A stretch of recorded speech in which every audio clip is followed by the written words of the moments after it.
भाई साहेब, भोजपुरी इंडस्ट्री में ऐसे ऐसे अभिनेता लोग हैं जो स्टेज शो में या कोई पार्टी में पहुंचेंगे तो कैमरे के सामने, मैक के सामने बड़ा बड़ा बात बोलेंगे कि झमकौला से हुई तो देखौला से हुई। मतलब वो भी लोग बोलेंगे जिसे सही से डांस भी नहीं करने आता है, सिर्फ अपना लहंगा चोली पर निर्भीत है, लहंगा चोली ढोरी दिखा के।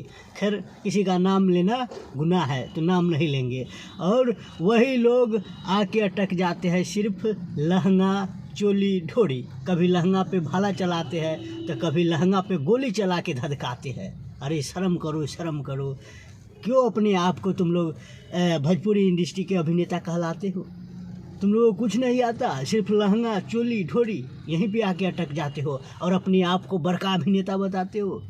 अभिनेता का मतलब होता है, समझते हो, उसके पास हर कला होना चाहिए, डांसिंग, एक्टिंग, सिंगिंग, हर कुछ होना चाहिए।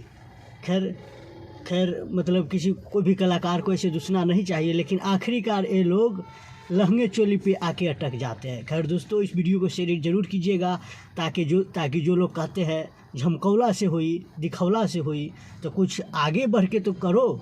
क्यों लहंगे चोली पर अटक जाते हो और क्यों अपने आप को सिर्फ ढोरी ही दिखा के रह जाते हो? अरे थोड़ा डांस का मतलब है धिनाक धिनाक दिन धा, मतलब ताल से ताल मिलाइए।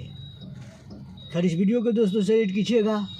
वैसे भी सच हमेशा लोगों को करवा लगता है। देखिए ना, लोग ऐसे ऐसे अभिनेता है भोजपुरी इंडस्ट्री में 50 साल के हो गए हैं, अगर उसको कह दीजिए कि आप काका के रोल कीजिए, चचा के रोल कीजिए, तो उसको बुरा ही लग जाता है।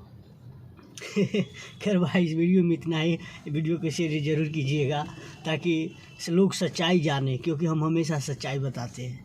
मेरा मकसद नहीं है किसी को ठेस पहुंचाना, सच्चाई लोगों को बताना। और इस वीडियो को ज़रूर शेयर कीजिएगा।